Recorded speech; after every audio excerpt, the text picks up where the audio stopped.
Bonjour et bienvenue à tous. On se retrouve aujourd'hui pour le premier épisode en vidéo de ADN.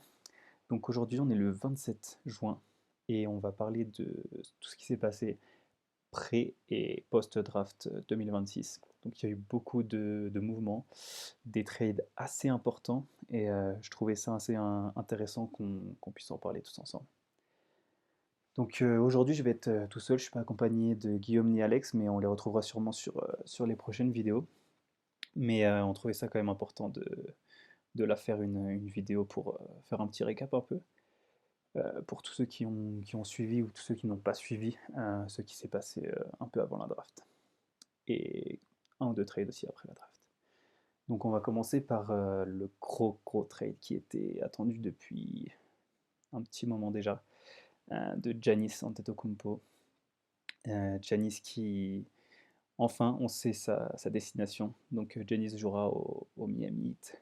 Euh, Gros package envoyé par le Miami Heat composé de Kelly Ware, Tyler Hero, Kasparas Giacoussionis et Jaime Jaquez. Et en plus de ça, beaucoup de picks de draft. Donc c'est trois premiers tours de draft de Miami, dont celui de cette année qui était le 13e.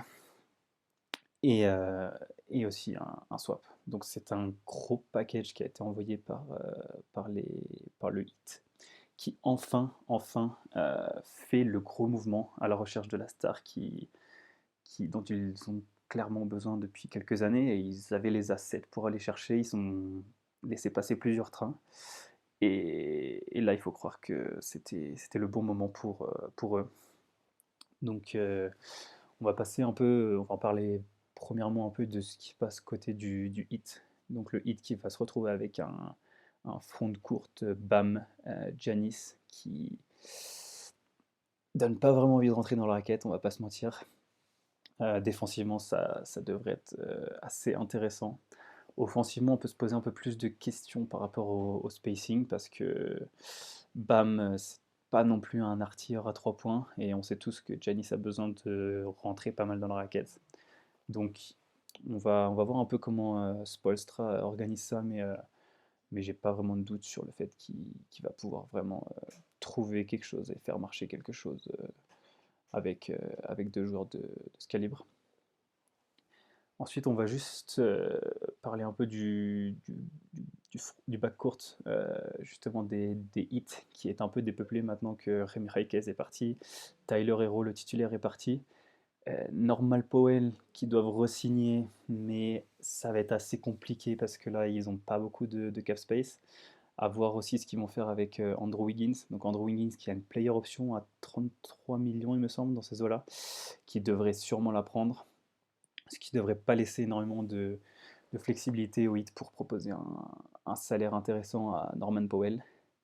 Et il se fait dire et se murmure dans les travées de la NBA que Norman Powell chercherait un contrat un peu plus lucratif.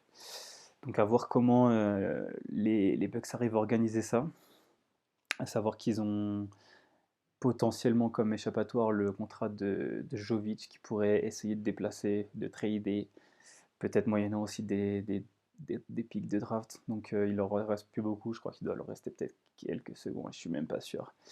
Donc ça va être assez compliqué pour eux, mais il faut qu'ils fassent quelque chose, il faut qu'ils entourent Giannis et on va voir s'ils arrivent à attirer des joueurs potentiellement un peu en free agency. Donc quand tu as déjà un front de courte Giannis et Bam, tu peux dire que tu vas pouvoir attirer quelques joueurs.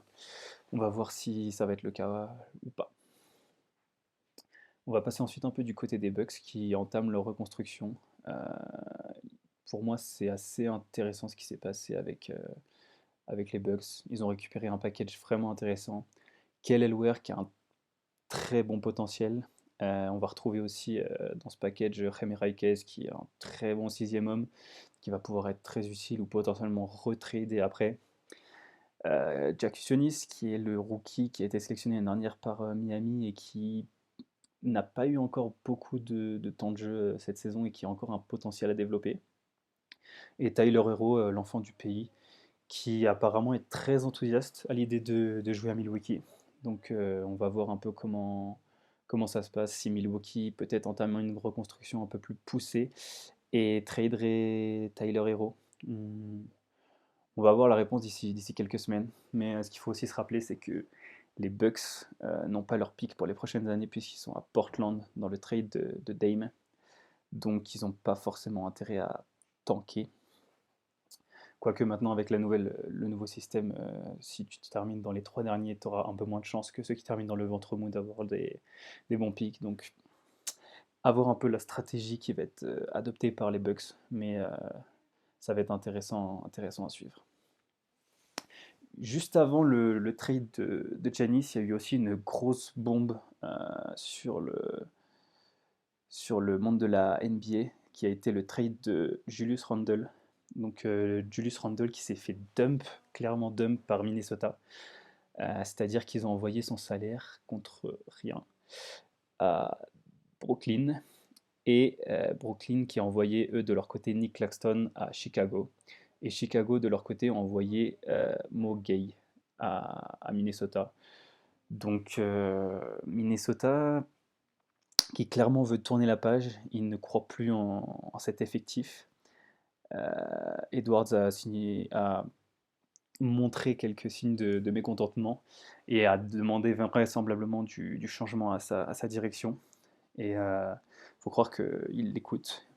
Donc Randle s'est fait trader, donc beaucoup pourraient dire que c'est vraiment donner un joueur du calibre de Randle, c'est un peu dommage, surtout quand on voit qu'il avait été récupéré contre Towns. Les contreparties ne sont pas forcément ce qu'elles pourraient être pour Minnesota, mais il faut aussi voir l'aspect financier de ce qui est en train de se passer. Plusieurs points. Donc, premièrement, les Timberwolves vont créer une exception de environ une trentaine de millions d'euros, puisqu'ils reçoivent le salaire de Moguer qui, est, qui est proche de rien, on va dire, qui est quelques millions, et ce que tu vas soustraire au salaire de Randle, qui va amener en fait une exception aux Wolves du quasiment la valeur du salaire de Randle, ce qui va leur permettre potentiellement de signer un joueur de calibre assez intéressant avec une exception d'une trentaine de millions d'euros. Donc c'est assez intéressant et ça leur permet aussi autre chose de signer Ayo Dosunmu qui viennent de signer sur un contrat d'à peu près 25 millions la saison sur multi-saison. Et donc Dosunmu qui avait montré quand même des très très belles choses en play-off et qui a montré qu'il pouvait être un joueur assez intéressant aux côtés de Edwards. Donc ça montre que les Wolves plutôt ont confiance en lui. Et on va ensuite enchaîner après ce trade par le deuxième trade qui a été officialisé quelques jours plus tard, l'arrivée de LaMelo Ball, le meneur de Charlotte, qui arrive à Minnesota contre Naz Reid et des pics. Donc très très fort mouvement de la part de Minnesota qui rebuild complètement son équipe. Donc là, on va se retrouver avec LaMelo Ball qui a été envoyé contre Naz Reid. Donc là, on va clairement déplumer du côté de Minnesota la position de 4 power forward. Donc avant cette saison, on avait Julius Randle et Naz Reid, et tous les deux sont partis.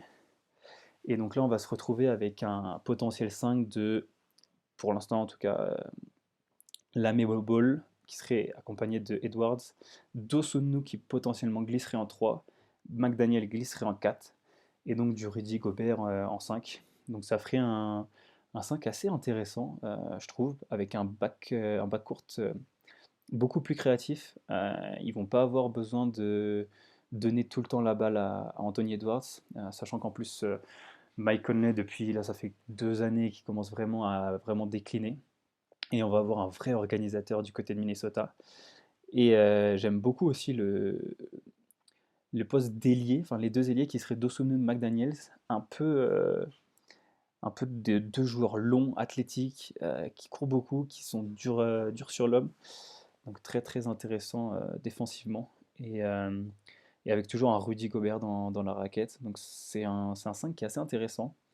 Après, à voir comment ils vont l'entourer parce que au niveau du backcourt, comme je disais, McConley va sûrement sûrement pas être conservé ou alors conservé, mais pour vraiment être une option 3 ou voire 4 même. Et on a toujours Di Vincenzo qui est blessé pour la saison, donc il va falloir vraiment renforcer ce backcourt du côté de Minnesota. Et c'est pareil potentiellement au niveau des postes 4, 5. On va sûrement potentiellement donner un peu plus de minutes à Joan Béringer. Mais, euh, mais à voir, il faudra quand même renforcer sur ces postes-là pour les Timberwolves. Je pense que leur mercato n'est pas fini pour l'instant, mais c'est quand même des mouvements assez intéressants à voir si ça va payer ou pas. Maintenant, on va parler un peu de l'autre côté de ce qui va se passer pour les joueurs qui ont été envoyés, les joueurs de Minnesota qui ont été envoyés dans d'autres équipes.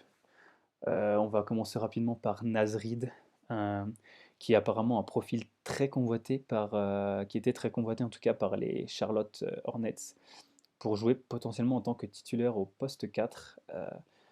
C'est vrai que ça pourrait être assez intéressant de ramener un peu de physique sur un poste où il n'y avait pas forcément de titulaire en puissance. C'était un peu Miles Bridges qui jouait 4, mais il est un peu petit pour le poste.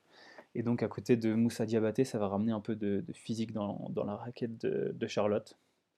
Et de leur côté, Charlotte aussi ont signé il me semble que c'est 3 années et 75 millions pour Kobe White, qui sera vraisemblablement le meneur titulaire des Charlotte Hornets pour la saison à venir. À voir si White, ça va être suffisant à côté potentiellement on aurait du White, Brandon Miller, Con Knuppel, Nasrid et du Moussa Diabaté. C'est pas inintéressant. Euh, de mon côté, je trouve que c'est bien joué de la part de Charlotte qui quand même récupère des tours de draft, qui fait de la place dans son salary cap. Oui, j'en ai pas parlé, ils ont aussi envoyé Josh Green du côté de Minnesota, qui est un joueur moyen avec un contrat un peu trop cher pour son apport. Donc ça leur permet de faire de la place vraiment à ce niveau-là.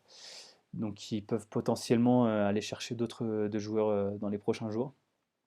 Mais, euh, mais ça peut être aussi intéressant du côté de Charlotte, qui clairement croit plus en Brandon Miller et Con Knuppel que ce qu'il ne croyait en Lamelo. Et je suis de mon côté plutôt d'accord avec eux. Euh, Lamelo Ball qui a du mal à enchaîner des saisons à plus de 40 matchs.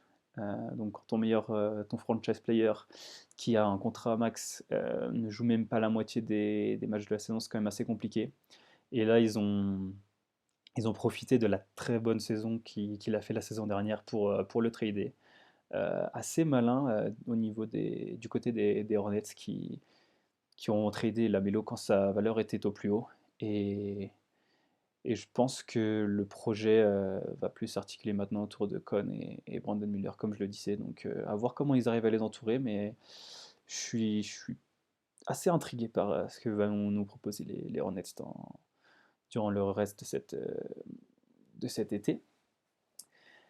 Et donc on va pouvoir passer maintenant du côté des Nets qui récupèrent Julius Randle.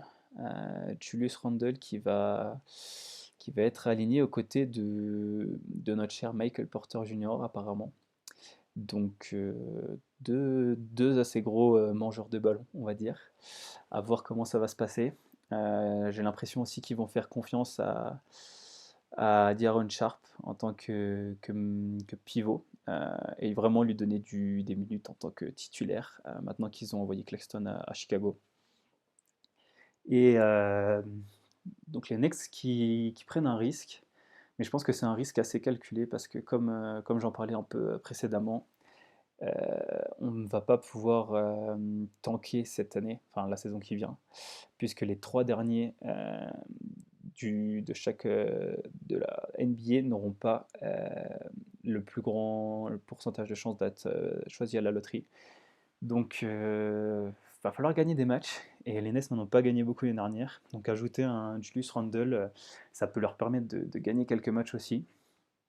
Et, euh, et à voir, c'est peut-être le début d'un projet aussi. On commence à donner un peu des outils à Jordi Fernandez, qui va commencer à avoir une équipe un peu plus intéressante. Il y a eu du pic qui a été récupéré, du haut pic cette année encore. À voir comment vont s'intégrer tous ces joueurs, mais il y a du Randle, il y a du Michael Porter Jr. Ça peut gagner quelques matchs. J'ai pas forcément de vision là sur leur projet. Je sais pas s'ils attendent toujours de Gordon Hayward ou de Nolan Traoré qui step up vraiment pour devenir potentiellement la star de l'équipe. Ça me paraît encore un peu léger. Je pense pas qu'ils aient trouvé leur star. Mais ça essaye de construire quelque chose, donc on va voir un peu ce que nous réservent les Nets. Du côté des Bulls, il leur manquait vraiment un pivot depuis le départ de Vooch à Boston là, cet hiver. Et ils avaient recruté Nick Richards qui n'a pas vraiment convaincu. Il y avait aussi du Yabu qui était là des fois en pivot. Mais c'est sûr qu'un Nick Claxton a un profil assez intéressant pour les Bulls. Après, je suis pas forcément convaincu par le fit Claxton-Guidi, puisque Claxton est quand même un intérieur qui ne va pas beaucoup spacer, et Guidi un meneur, ou en tout cas pas forcément meneur, mais plutôt porteur de balle, qui est organisateur de jeu des Bulls, qui est plutôt un joueur qui a besoin d'avoir l'accès au cercle aussi. Donc à voir comment ils vont organiser tout ça. Mais ça commence à bouger un peu côté des Bulls depuis qu'ils ont viré Karnisovas. Et ça m'a l'air d'être un move qui est intéressant, ils essayent de faire quelque chose, d'aller dans une direction. Et j'espère que le management des Bulls va continuer et qu'ils n'en ont pas fini avec leur été. Et, euh, et voilà. On va ensuite passer à OKC. Euh, OKC qui, cette année, a un gros problème de masse salariale, puisque nous, on va avoir les extensions de Chet et de Jalen J-Dub qui vont kicker. Et donc, ça, au niveau du cap space, ça va faire très mal. Ils étaient projetés là dans le second éperon et bien dans le second éperon. Et, euh, et clairement, on savait que ça allait pas en rester comme ça. Et donc, OKC qui a en plus Hartenstein et Lou Dort à signer cette saison. Donc, il fallait faire de la place. Et c'est ce qu'ils ont fait. Ils ont envoyé Aaron Wiggins à Atlanta pour 2 secondes tours de draft, il me semble. Donc, c'est vraiment un dump de Aaron Wiggins avec une petite compensation du côté d'Atlanta. Donc, c'est une dizaine de millions de dollars qui s'effacent du cap des Thunder. Et une très bonne recrue pour Atlanta qui va ajouter un garde qui sait défendre, qui est assez physique et qui va aller un peu dans la lignée des joueurs qu'ils ont déjà pour leur backcourt. Je pense que ça va être un très bon sixième, septième homme pour les Hawks qui le récupèrent pour vraiment pas grand-chose. Et deuxième mouvement aussi du côté de Casey, c'est l'envoi de Isaiah Joe euh, à Détroit. Et c'est pour une contrepartie encore de second tour de draft. Et c'est donc Détroit qui va récupérer le shooter de OKC. Détroit qui va sûrement perdre Kevin Werther, ou en tout cas laisser partir Kevin Werther cette intersaison. Et qui, derrière Duncan Robinson, avait vraiment besoin d'un shooter. Donc c'est ce que va apporter Isaiah Joe. Encore une belle acquisition pour Détroit. Et encore un dump salarial côté OKC qui se défend des dizaines de millions aussi de Isaiah Joe. Donc ça leur permet d'avoir un peu plus d'espace salarial pour prolonger un certain Isaiah Hartenstein qui vient de signer un contrat sur 3 ans de 75 millions. Ce qui fait qu'il prend 3 millions de moins que sa player option. Donc il avait une player option de 28 millions cette saison, qu'il va donc refuser pour prendre dans les alentours de 25 millions la saison. Donc ça va laisser un tout petit peu de marge à OKC qui va économiser 3 millions la saison prochaine sur son salaire et qui va permettre à OKC de respirer un peu. Il va rester maintenant le cas Lou Dort qui a une player option, qui n'a plus de player option, mais qui pourrait re-signer potentiellement avec OKC. Il avait une saison à 17 millions cette année Et on peut s'attendre à des équipes qui, dans la free agency, vont vouloir lâcher un peu plus que ça pour un profil comme Lou Dort. Et je ne sais pas forcément si OKC va vouloir et ou va pouvoir s'aligner sur les demandes de Lou Dort. Donc à voir si il va être juste free agent et signer où est-ce qu'il veut. Donc il y a beaucoup d'équipes qui vont être intéressées, comme les Lakers, comme potentiellement les Pistons. Ou est-ce que OKC va essayer de faire un sign and trade avec Lou Dort pour l'envoyer dans une équipe moyenne en compensation. Donc c'est encore à voir, mais c'est le dernier chantier qui va rester à OKC pour cette saison. Euh, En plus de Jalen Williams, qui ne va pas forcément être conservé aussi par OKC. Encore une fois, par manque d'espace salarial. Mais OKC qui a drafté quand même des grands cet été pendant la draft avec du Adaimara. Donc à voir s'ils vont faire un peu confiance à leurs jeunes et laisser partir des joueurs un peu plus expérimentés comme du Lou Dort qui potentiellement dans l'effectif serait déjà remplacé par du... Il y a du Kayson Wallace, du Jared McCain qui sont déjà là sur le poste un peu de Dort avec des profils un peu différents, mais, euh, mais toujours aussi intéressant. Il y a vraiment beaucoup de qualité à OKC.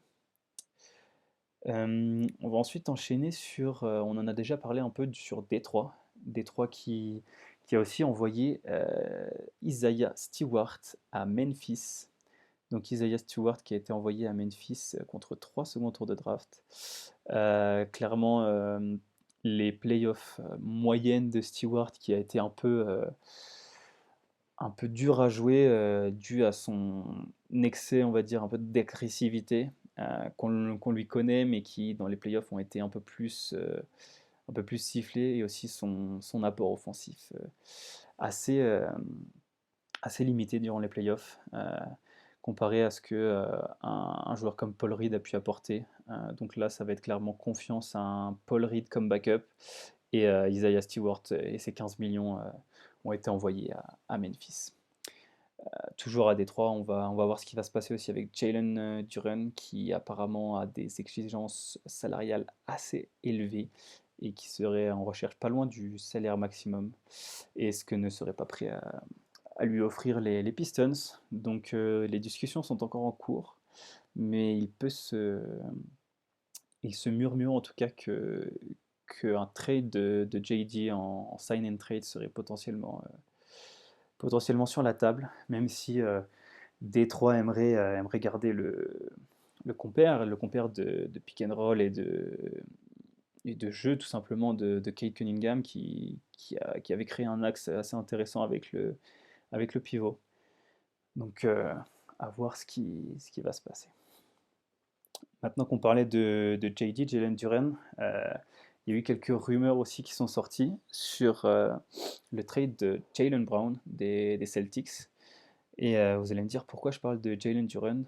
Eh bien, c'est parce que les Pistons sont intéressés potentiellement par Jaylen Brown, et la pièce qui serait envoyée à Boston, en tout cas la pièce principale qui serait envoyée à Boston pour récupérer Jaylen Brown, serait potentiellement Jalen Duren, donc accompagné de sûrement salary filler et quelques picks de draft pour Jaylen Brown. Donc les négociations sont en cours, mais ce n'est pas non plus si avancé que ça, sachant que Brown a quand même beaucoup de prétendants. On va le rappeler, Brown qui est rentré en fait dans les rumeurs au moment du trade de Giannis à Miami, puisque Boston serait entré dans la danse en fait pour essayer de s'aligner sur Giannis, et la pièce qu'aurait envoyé Boston, selon les rumeurs, aurait été Jaylen Brown, qui, d'après ce qu'on entend, aurait la volonté d'être le franchise player d'une équipe de NBA.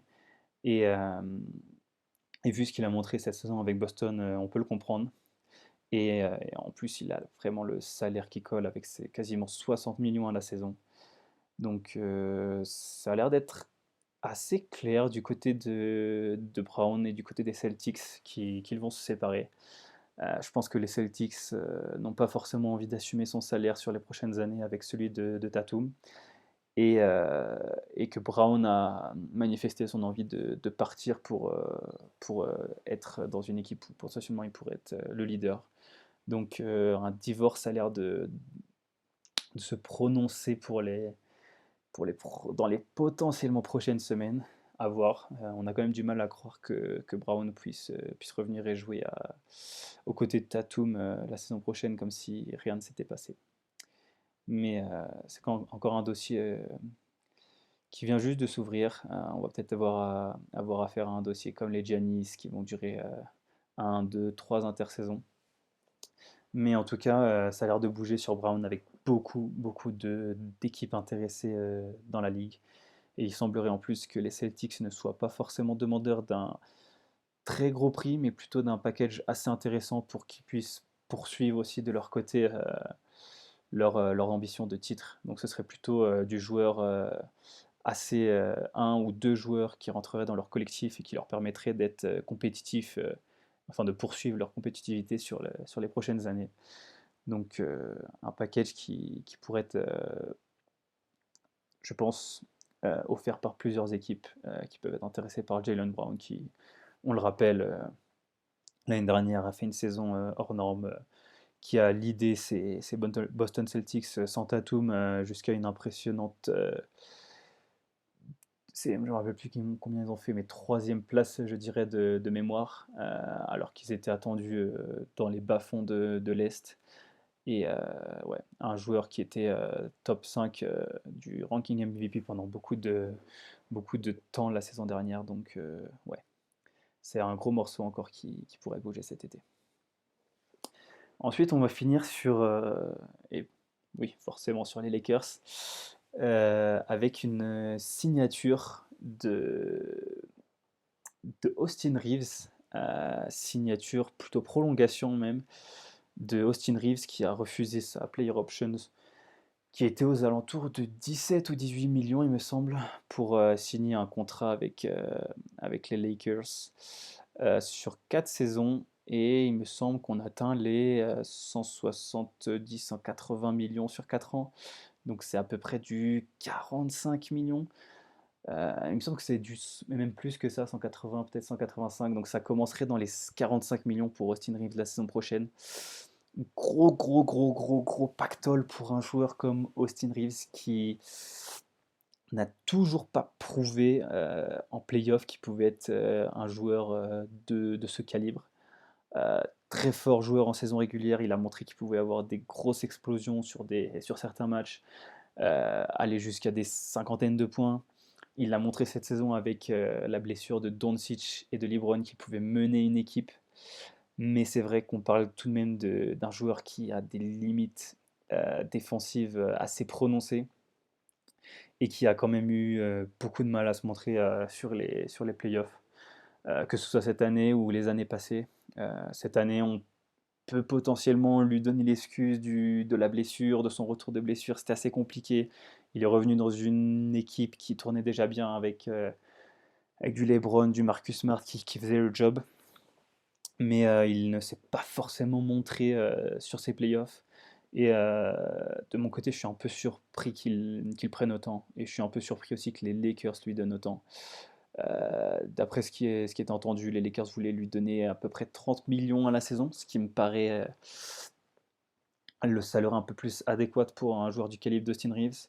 Mais Austin qui attendait sa prolongation, c'est vrai qu'il avait aussi fait des efforts salariaux en re-signant ces dernières saisons sur un salaire qui était aux alentours de 15-16 millions pour rester aux Lakers justement.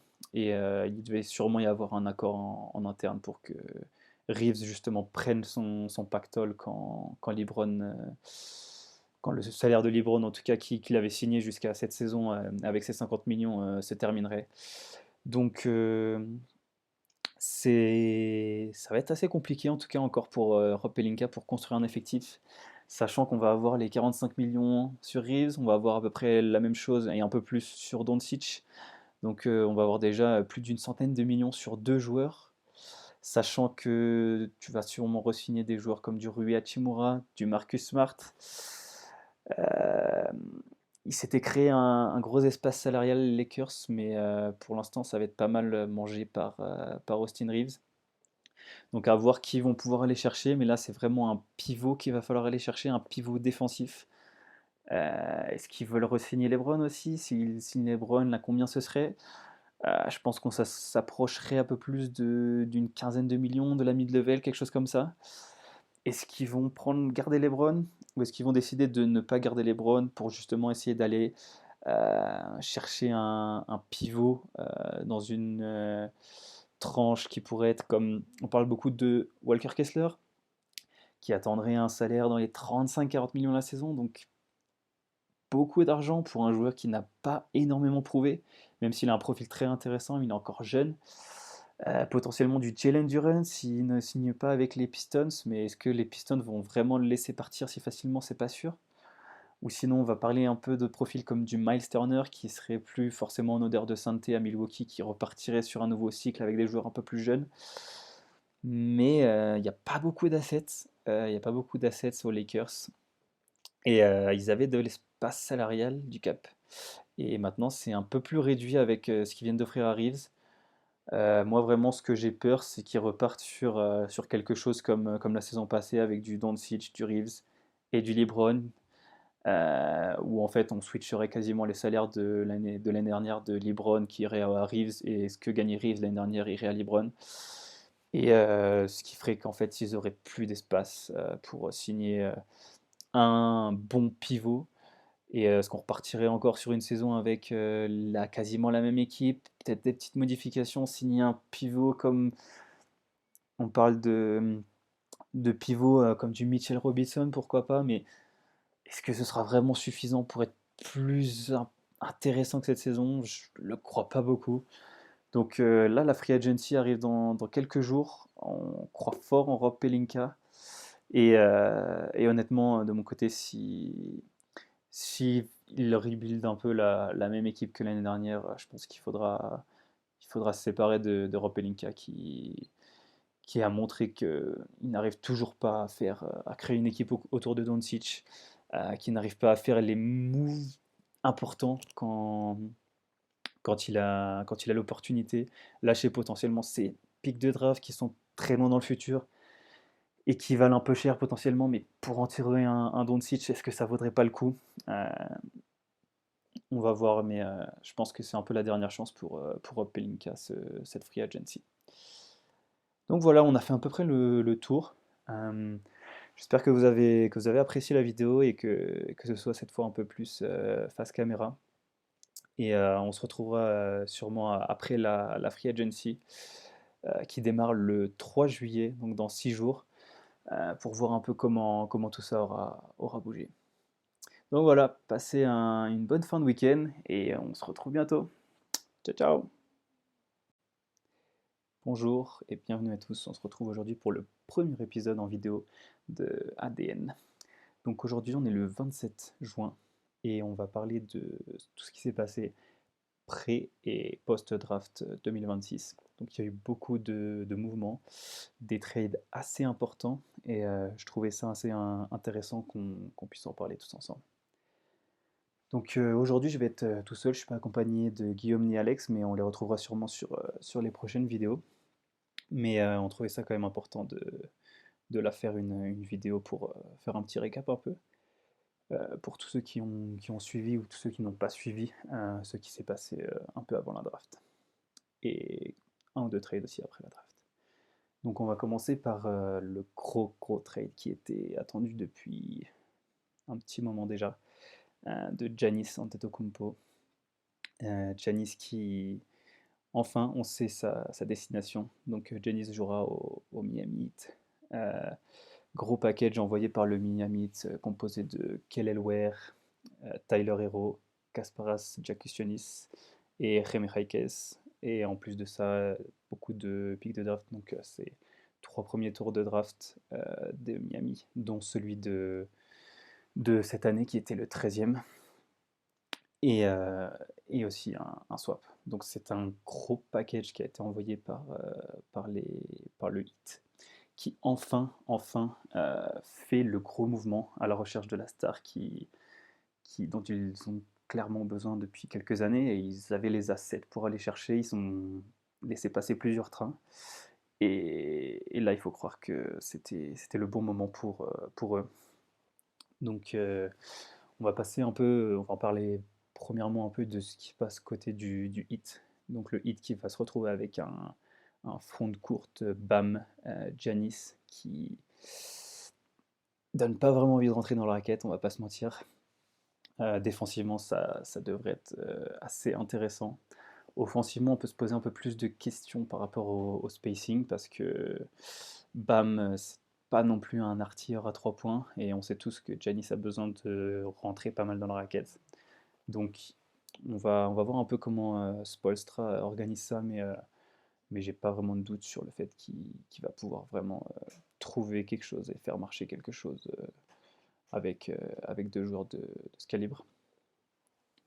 Ensuite, on va juste parler un peu du backcourt, justement des hits, qui est un peu dépeuplé maintenant que Remy Heikes est parti, Tyler Hero, le titulaire, est parti, Normal Powell, qui doivent re-signer, mais ça va être assez compliqué parce que là, ils n'ont pas beaucoup de cap space. À voir aussi ce qu'ils vont faire avec Andrew Wiggins. Donc Andrew Wiggins qui a une player option à 33 millions, il me semble, dans ces eaux-là, qui devrait sûrement la prendre, ce qui ne devrait pas laisser énormément de flexibilité au Heat pour proposer un salaire intéressant à Norman Powell. Et il se fait dire et se murmure dans les travées de la NBA que Norman Powell chercherait un contrat un peu plus lucratif. Donc à voir comment les Bucks arrivent à organiser ça. À savoir qu'ils ont potentiellement comme échappatoire le contrat de Jovic qui pourrait essayer de déplacer, de trader, peut-être moyennant aussi des pics de draft. Donc il leur reste plus beaucoup, je crois qu'il doit leur rester peut-être quelques secondes, je suis même pas sûr. Donc ça va être assez compliqué pour eux, mais il faut qu'ils fassent quelque chose, il faut qu'ils entourent Giannis et on va voir s'ils arrivent à attirer des joueurs potentiellement un peu en free agency. Donc quand tu as déjà un front de courte Giannis et Bam, tu peux dire que tu vas pouvoir attirer quelques joueurs. On va voir si ça va être le cas ou pas. On va passer ensuite un peu du côté des Bucks qui entament leur reconstruction. Euh, pour moi, c'est assez intéressant ce qui s'est passé avec les Bucks. Ils ont récupéré un package vraiment intéressant. Kel Elwer qui a un très bon potentiel. On va retrouver aussi dans ce package Jaime Raikes qui est un très bon sixième homme qui va pouvoir être très utile ou potentiellement retradé après. Jack Sionis qui est le rookie qui a été sélectionné l'année dernière par Miami et qui n'a pas eu encore beaucoup de temps de jeu cette saison et qui a encore un potentiel à développer. Et Tyler Hero, l'enfant du pays, qui apparemment est très enthousiaste à l'idée de jouer à Milwaukee. Donc on va voir un peu comment ça se passe, si Milwaukee peut-être entame une reconstruction un peu plus poussée et traderait Tyler Hero. On va avoir la réponse d'ici quelques semaines. Mais ce qu'il faut aussi se rappeler, c'est que les Bucks n'ont pas leur pick pour les prochaines années puisqu'ils sont à Portland dans le trade de Dame. Donc ils n'ont pas forcément intérêt à tanker. Quoique maintenant avec le nouveau système, si tu termines dans les 3 derniers, tu auras un peu moins de chance que ceux qui terminent dans le ventre mou d'avoir des bons picks. Donc avoir un peu la stratégie qui va être adoptée par les Bucks, mais ça va être intéressant à suivre. Juste avant le trade de Giannis, il y a eu aussi une grosse bombe sur le monde de la NBA, qui a été le trade de Julius Randle. Donc Julius Randle qui s'est fait clairement dump par Minnesota. C'est-à-dire qu'ils ont envoyé son salaire contre rien à Brooklyn. Et Brooklyn qui a envoyé, eux, de leur côté, Nick Claxton à Chicago. Et Chicago, de leur côté, a envoyé Mo Gay à Minnesota. Donc Minnesota, qui clairement veut tourner la page, il ne croit plus en cet effectif. Edwards a montré quelques signes de mécontentement et a demandé vraisemblablement du changement à sa direction. Et faut croire qu'il l'écoute. Donc Randle s'est fait trader, donc beaucoup pourraient dire que c'est vraiment donner un joueur du calibre de Randle, c'est un peu dommage, surtout quand on voit qu'il avait été récupéré contre Towns. Les contreparties ne sont pas forcément ce qu'elles pourraient être pour Minnesota, mais il faut aussi voir l'aspect financier de ce qui est en train de se passer. Plusieurs points. Donc, premièrement, les Timberwolves vont créer une exception de environ une trentaine de millions d'euros, puisqu'ils reçoivent le salaire de Moguer qui est, euh, qui est proche de rien, on va dire, qui est quelques millions. Et ce que tu vas soustraire au salaire de Randle, qui va amener en fait une exception aux Wolves du quasiment la valeur du salaire de Randle, ce qui va leur permettre potentiellement de signer un joueur de calibre assez intéressant avec une exception d'une trentaine de millions d'euros. Donc c'est assez intéressant et ça leur permet aussi autre chose de signer Ayo Dosunmu qui viennent de signer sur un contrat d'à peu près 25 millions la saison sur multi-saison. Et donc Dosunmu qui avait montré quand même des très très belles choses en playoff et qui a montré qu'il pouvait être un joueur assez intéressant aux côtés de Edwards. Donc ça montre que les Wolves plutôt ont confiance en lui. Et on va ensuite enchaîner après ce trade par le deuxième trade qui a été officialisé quelques jours plus tard, l'arrivée de LaMelo Ball, le meneur de Charlotte, qui arrive à Minnesota contre Naz Reid et des pics. Donc très très fort mouvement de la part de Minnesota qui rebuild complètement son équipe. Donc là, on va se retrouver avec LaMelo Ball qui a été envoyé contre Naz Reid. Donc là, on va clairement déplumer du côté de Minnesota la position de 4 power forward. Donc avant cette saison, on avait Julius Randle et Naz Reid, et tous les deux sont partis. Et donc là, on va se retrouver avec un potentiel 5 de, pour l'instant en tout cas, LaMelo Ball qui serait accompagné de Edwards, Dosunmu qui potentiellement glisserait en 3, McDaniel glisserait en 4, et donc du Rudy Gobert en 5. Donc ça ferait un 5 assez intéressant, je trouve, avec un backcourt beaucoup plus créatif. Ils vont pas avoir besoin de donner tout le temps la balle à Anthony Edwards, sachant qu'en plus Mike Conley depuis là ça fait 2 années qu'il commence vraiment à vraiment décliner. Et on va avoir un vrai organisateur du côté de Minnesota. Et j'aime beaucoup aussi le poste d'ailier, enfin les deux ailiers qui seraient Dosunmu et McDaniels, un peu de deux joueurs longs, athlétiques, qui courent beaucoup, qui sont durs sur l'homme.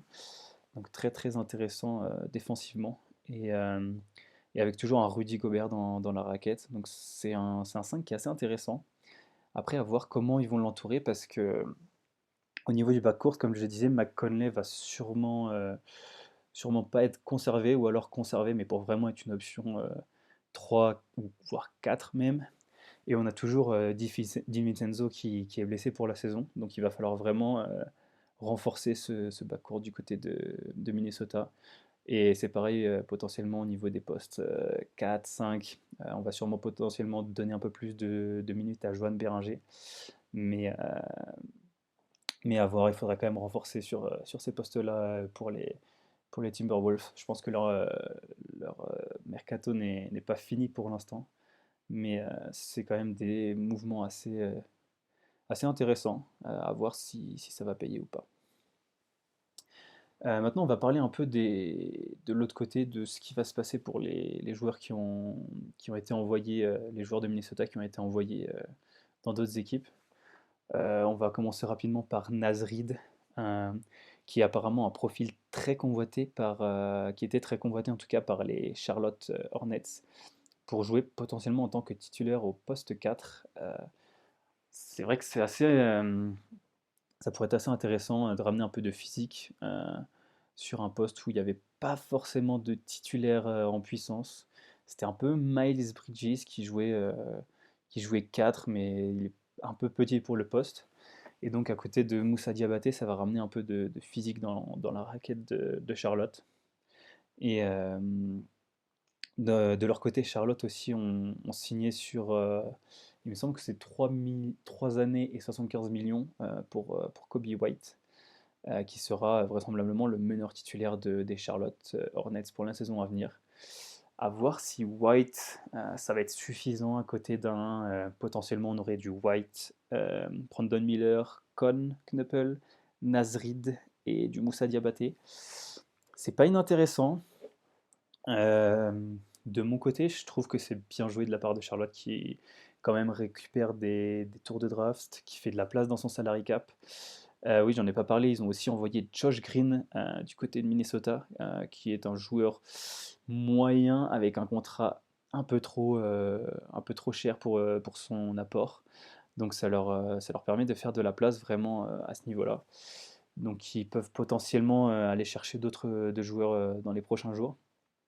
Mais, euh, mais ça peut être aussi intéressant du côté de Charlotte, qui clairement croit plus en Brandon Miller et Con Knuppel que ce qu'il ne croyait en Lamelo. Et je suis de mon côté plutôt d'accord avec eux. Euh, Lamelo Ball qui a du mal à enchaîner des saisons à plus de 40 matchs. Donc quand ton franchise player qui a un contrat max ne joue même pas la moitié des matchs de la saison, c'est quand même assez compliqué. Et là, ils ont profité de la très bonne saison qu'il a fait la saison dernière pour le trader. Assez malin du côté des Hornets qui ont tradé Lamelo quand sa valeur était au plus haut. Et, et je pense que le projet va plus s'articuler maintenant autour de Con et Brandon Miller, comme je le disais. Donc à voir comment ils arrivent à les entourer, mais je suis assez intrigué par ce que vont nous proposer les Hornets durant le reste de cet été. Et donc on va pouvoir passer maintenant du côté des Nets qui récupèrent Julius Randle. Julius Randle qui va être aligné aux côtés de notre cher Michael Porter Jr. apparemment. Donc deux assez gros mangeurs de ballon, on va dire. À voir comment ça va se passer. J'ai l'impression aussi qu'ils vont faire confiance à D'Aaron Sharp en tant que pivot et vraiment lui donner des minutes en tant que titulaire maintenant qu'ils ont envoyé Claxton à Chicago. Et donc les Knicks qui prennent un risque, mais je pense que c'est un risque assez calculé parce que comme j'en parlais un peu précédemment, euh, on ne va pas pouvoir tanker cette année, enfin la saison qui vient, puisque les 3 derniers de la NBA n'auront pas le plus grand pourcentage de chances d'être choisis à la loterie. Donc, va falloir gagner des matchs. Et les Nets n'en ont pas gagné beaucoup l'année dernière. Donc, ajouter un Julius Randle, ça peut leur permettre de gagner quelques matchs aussi. Et, euh, et à voir, c'est peut-être le début d'un projet aussi. On commence à donner un peu des outils à Jordi Fernandez, qui va commencer à avoir une équipe un peu plus intéressante. Il y a eu du pic qui a été récupéré, du haut pic cette année encore. À voir comment vont s'intégrer tous ces joueurs, mais il y a du Randle, il y a du Michael Porter Jr. Ça peut gagner quelques matchs. J'ai pas forcément de vision là sur leur projet.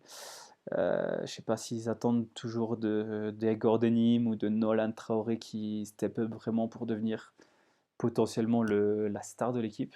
Ça me paraît encore un peu léger, je pense pas qu'ils aient trouvé leur star. Mais ça essaye de construire quelque chose, donc on va voir un peu ce que nous réservent les Nets. Du côté des Bulls, il leur manquait vraiment un pivot depuis le départ de Vooch à Boston là, cet hiver. Et ils avaient recruté Nick Richards qui n'a pas vraiment convaincu. Il y avait aussi du Yabou qui était là des fois en pivot.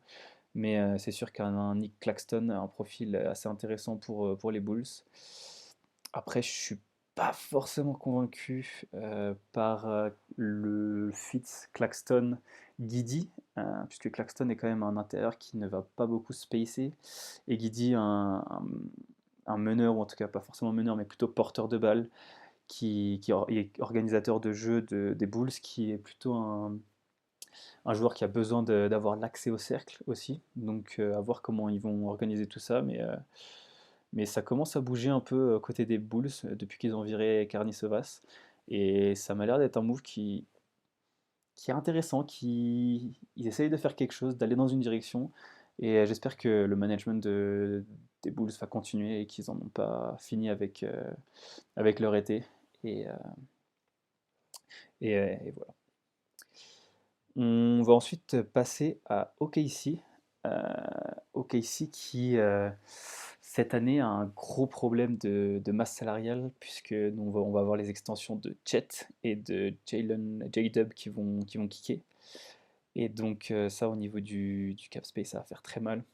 Ils étaient projetés là dans le second éperon et bien dans le second éperon.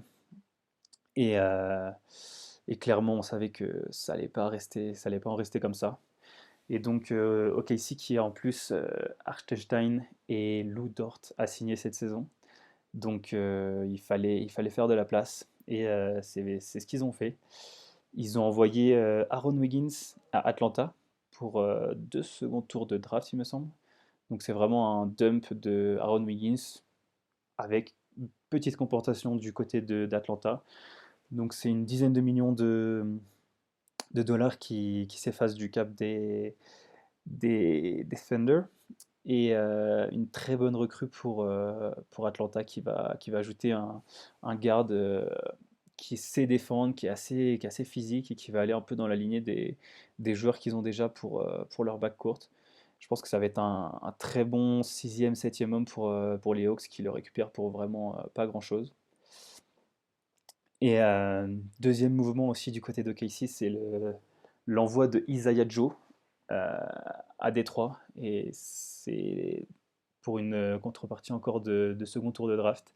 Et c'est donc Détroit qui va récupérer le shooter de OKC. Détroit qui va sûrement perdre Kevin Werther, ou en tout cas laisser partir Kevin Werther cette intersaison. Et qui, derrière Duncan Robinson, avait vraiment besoin d'un shooter. Donc c'est ce que va apporter Isaiah Joe. Encore une belle acquisition pour Détroit. Et encore un dump salarial côté OKC qui se défend des dizaines de millions aussi de Isaiah Joe. Donc ça leur permet d'avoir un peu plus d'espace salarial pour prolonger un certain Isaiah Hartenstein qui vient de signer un contrat sur 3 ans de 75 millions. Ce qui fait qu'il prend 3 millions de moins que sa player option. Donc il avait une player option de 28 millions cette saison, qu'il va donc refuser pour prendre dans les alentours de 25 millions la saison. Donc ça va laisser un tout petit peu de marge à OKC qui va économiser 3 millions la saison prochaine sur son salaire et qui va permettre à OKC de respirer un peu. Il va rester maintenant le cas Lou Dort qui a une player option, qui n'a plus de player option, mais qui pourrait re-signer potentiellement avec OKC. Il avait une saison à 17 millions cette année et on peut s'attendre à des équipes qui, dans la free agency, vont vouloir lâcher un peu plus que ça pour un profil comme Lou Dort. Et je ne sais pas forcément si OKC va vouloir et où va pouvoir s'aligner sur les demandes de Lou Dort. Donc à voir si il va être juste free agent et signer où est-ce qu'il veut. Donc il y a beaucoup d'équipes qui vont être intéressées comme les Lakers, comme potentiellement les Pistons. Ou est-ce que OKC va essayer de faire un sign and trade avec Lou Dort pour l'envoyer dans une équipe moyenne en compensation. Donc c'est encore à voir, mais c'est le dernier chantier qui va rester à OKC pour cette saison. Euh, En plus de Jalen Williams, qui ne va pas forcément être conservé aussi par OKC. Encore une fois, par manque d'espace salarial. Mais OKC qui a drafté quand même des grands cet été pendant la draft avec du Adaimara. Donc à voir s'ils vont faire un peu confiance à leurs jeunes. et laisser partir des joueurs un peu plus expérimentés comme du Lou Dort, qui potentiellement dans l'effectif serait déjà remplacé par du... Il y a du Cason Wallace, du Jared McCain qui sont déjà là sur le poste un peu de Dort avec des profils un peu différents, mais, euh, mais toujours aussi intéressant. Il y a vraiment beaucoup de qualité à OKC. On va ensuite enchaîner sur, on en a déjà parlé un peu sur Détroit. Détroit qui a aussi envoyé Isaiah Stewart à Memphis. Donc Isaiah Stewart qui a été envoyé à Memphis contre 3 seconds tours de draft. Clairement, les playoffs moyennes de Stewart qui a été un peu dur à jouer dû à son excès, on va dire, un peu d'agressivité qu'on lui connaît, mais qui dans les playoffs ont été un peu plus sifflés, et aussi son apport offensif assez, assez limité durant les playoffs, comparé à ce que un joueur comme Paul Reed a pu apporter. Donc là, ça va être clairement confiance à un Paul Reed comme backup, et Isaiah Stewart et ses 15 millions ont été envoyés à Memphis. Toujours à Détroit, on va voir ce qui va se passer aussi avec Jalen Duren, qui apparemment a des exigences salariales assez élevées et qui serait en recherche pas loin du salaire maximum, et ce que ne serait pas prêt à lui offrir les Pistons. Donc les discussions sont encore en cours, mais il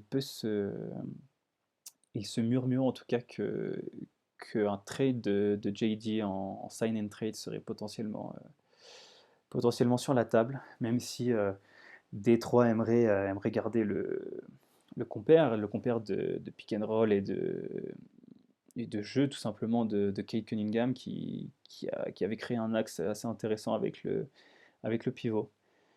Donc à voir ce qui va se passer. Maintenant qu'on parlait de JD, Jalen Duren, il y a eu quelques rumeurs aussi qui sont sorties sur le trade de Jaylen Brown des Celtics. Et vous allez me dire pourquoi je parle de Jalen Duren. Eh bien, c'est parce que les Pistons sont intéressés potentiellement par Jaylen Brown, et la pièce qui serait envoyée à Boston, en tout cas la pièce principale qui serait envoyée à Boston pour récupérer Jaylen Brown, serait potentiellement Jalen Duren, donc accompagné de sûrement salary, filler et quelques picks de draft pour Jaylen Brown. Donc les négociations sont en cours, mais ce n'est pas non plus si avancé que ça, sachant que Brown a quand même beaucoup de prétendants. On va le rappeler, Brown qui est rentré en fait dans les rumeurs au moment du trade de Giannis à Miami, puisque Boston serait entré dans la danse en fait pour essayer de s'aligner sur Giannis, et la pièce qu'aurait envoyé Boston, selon les rumeurs, aurait été Jaylen Brown, qui, d'après ce qu'on entend, aurait la volonté d'être le franchise player d'une équipe de NBA. Et, euh, et vu ce qu'il a montré cette saison avec Boston, on peut le comprendre. Et en plus, il a vraiment le salaire qui colle avec ses quasiment 60 millions à la saison. Donc ça a l'air d'être assez clair du côté de Brown et du côté des Celtics qu'ils vont se séparer. Je pense que les Celtics n'ont pas forcément envie d'assumer son salaire sur les prochaines années avec celui de Tatum. Et que Brown a manifesté son envie de partir pour être dans une équipe où potentiellement il pourrait être le leader. Donc un divorce a l'air de se prononcer dans les potentiellement prochaines semaines, à voir. On a quand même du mal à croire que Brown puisse revenir et jouer aux côtés de Tatum la saison prochaine comme si rien ne s'était passé. Mais c'est encore un dossier qui vient juste de s'ouvrir. On va peut-être avoir affaire à un dossier comme les Giannis qui vont durer 1, 2, 3 intersaisons. Mais en tout cas, ça a l'air de bouger sur Brown avec beaucoup d'équipes intéressées dans la ligue. Et il semblerait en plus que les Celtics ne soient pas forcément demandeurs d'un très gros prix, mais plutôt d'un package assez intéressant pour qu'ils puissent poursuivre aussi de leur côté leur ambition de titre. Donc ce serait plutôt du joueur assez un ou deux joueurs qui rentreraient dans leur collectif et qui leur permettraient d'être compétitifs, enfin de poursuivre leur compétitivité sur les prochaines années. Donc un package qui pourrait être, je pense, offert par plusieurs équipes qui peuvent être intéressées par Jaylen Brown, qui, on le rappelle, l'année dernière a fait une saison hors norme, qui a leadé ses Boston Celtics sans Tatum jusqu'à une impressionnante. Je ne me rappelle plus combien ils ont fait, mais troisième place, je dirais, de mémoire, alors qu'ils étaient attendus dans les bas-fonds de l'Est. Et ouais, un joueur qui était top 5 du ranking MVP pendant beaucoup de temps la saison dernière. Donc ouais, c'est un gros morceau encore qui pourrait bouger cet été. Ensuite, on va finir sur, et oui, forcément sur les Lakers, avec une signature de Austin Reeves, signature, plutôt prolongation même, de Austin Reeves qui a refusé sa player options, qui était aux alentours de 17 ou 18 millions, il me semble, pour signer un contrat avec les Lakers sur 4 saisons. Et il me semble qu'on atteint les 170-180 millions sur 4 ans. Donc c'est à peu près du 45 millions. Il me semble que c'est même plus que ça, 180, peut-être 185. Donc ça commencerait dans les 45 millions pour Austin Reeves la saison prochaine. Gros, gros, gros, gros, gros pactole pour un joueur comme Austin Reeves qui n'a toujours pas prouvé en playoff qu'il pouvait être un joueur de ce calibre. Euh, Très fort joueur en saison régulière, il a montré qu'il pouvait avoir des grosses explosions sur certains matchs, aller jusqu'à des cinquantaines de points. Il l'a montré cette saison avec la blessure de Doncic et de LeBron qui pouvaient mener une équipe. Mais c'est vrai qu'on parle tout de même d'un joueur qui a des limites défensives assez prononcées et qui a quand même eu beaucoup de mal à se montrer sur les playoffs, que ce soit cette année ou les années passées. Cette année, on peut potentiellement lui donner l'excuse de la blessure, de son retour de blessure. C'était assez compliqué. Il est revenu dans une équipe qui tournait déjà bien avec du LeBron, du Marcus Smart qui faisait le job. Mais il ne s'est pas forcément montré sur ses playoffs. Et de mon côté, je suis un peu surpris qu'il prenne autant. Et je suis un peu surpris aussi que les Lakers lui donnent autant. D'après ce qui est entendu, les Lakers voulaient lui donner à peu près 30 millions à la saison, ce qui me paraît le salaire un peu plus adéquat pour un joueur du calibre d'Austin Reeves. Mais Austin qui attendait sa prolongation, c'est vrai qu'il avait aussi fait des efforts salariaux en re-signant sur ces dernières saisons sur un salaire qui était aux alentours de 15-16 millions pour rester aux Lakers justement. Et il devait sûrement y avoir un accord en interne pour que Reeves justement prenne son pactole quand LeBron, quand le salaire de LeBron en tout cas qu'il avait signé jusqu'à cette saison avec ses 50 millions se terminerait. Donc ça va être assez compliqué en tout cas encore pour Rob Pelinka pour construire un effectif, sachant qu'on va avoir les 45 millions sur Reeves, on va avoir à peu près la même chose et un peu plus sur Doncic. Donc on va avoir déjà plus d'une centaine de millions sur deux joueurs, sachant que tu vas sûrement re-signer des joueurs comme du Rui Hachimura, du Marcus Smart. Euh, il s'était créé un gros espace salarial les Lakers, mais pour l'instant ça va être pas mal mangé par Austin Reeves. Donc à voir qui vont pouvoir aller chercher, mais là c'est vraiment un pivot qu'il va falloir aller chercher, un pivot défensif. Est-ce qu'ils veulent re-signer LeBron aussi? S'ils signent LeBron, là combien ce serait? Je pense qu'on s'approcherait un peu plus d'une quinzaine de millions de la mid-level, quelque chose comme ça. Est-ce qu'ils vont garder LeBron ou est-ce qu'ils vont décider de ne pas garder LeBron pour justement essayer d'aller chercher un pivot dans une tranche qui pourrait être comme. On parle beaucoup de Walker Kessler qui attendrait un salaire dans les 35-40 millions la saison, donc beaucoup d'argent pour un joueur qui n'a pas énormément prouvé, même s'il a un profil très intéressant, il est encore jeune. Potentiellement du Jalen Duren s'il ne signe pas avec les Pistons, mais est-ce que les Pistons vont vraiment le laisser partir si facilement? C'est pas sûr. Ou sinon, on va parler un peu de profils comme du Miles Turner, qui serait plus forcément en odeur de sainteté à Milwaukee, qui repartirait sur un nouveau cycle avec des joueurs un peu plus jeunes. Mais il n'y a pas beaucoup d'assets. Il n'y a pas beaucoup d'assets aux Lakers. Et ils avaient de l'espace salarial du cap. Et maintenant, c'est un peu plus réduit avec ce qu'ils viennent d'offrir à Reeves. Moi, vraiment, ce que j'ai peur, c'est qu'ils repartent sur quelque chose comme la saison passée avec du Doncic, du Reeves et du LeBron, où en fait on switcherait quasiment les salaires de l'année dernière de LeBron qui irait à Reeves et ce que gagnait Reeves l'année dernière irait à LeBron. Et ce qui ferait qu'en fait ils auraient plus d'espace pour signer un bon pivot. Et est-ce qu'on repartirait encore sur une saison avec quasiment la même équipe, peut-être des petites modifications, signer un pivot comme on parle de pivot comme du Mitchell Robinson, pourquoi pas, mais est-ce que ce sera vraiment suffisant pour être plus intéressant que cette saison? Je le crois pas beaucoup. Donc là, la free agency arrive dans quelques jours. On croit fort en Rob Pelinka. Et honnêtement, de mon côté, si il rebuild un peu la même équipe que l'année dernière, je pense qu'il faudra se séparer de Rob Pelinka qui a montré qu'il n'arrive toujours pas à créer une équipe autour de Doncic, qui n'arrive pas à faire les moves importants quand il a l'opportunité, lâcher potentiellement ses pics de draft qui sont très loin dans le futur et qui valent un peu cher potentiellement, mais pour en tirer un Doncic, est-ce que ça vaudrait pas le coup? Euh, on va voir, mais je pense que c'est un peu la dernière chance pour Rob Pelinka, cette free agency. Donc voilà, on a fait à peu près le tour.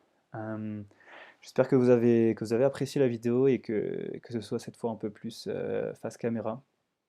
Et on se retrouvera sûrement après la Free Agency qui démarre le 3 juillet, donc dans 6 jours, pour voir un peu comment tout ça aura bougé. Donc voilà, passez une bonne fin de week-end et on se retrouve bientôt. Ciao ciao!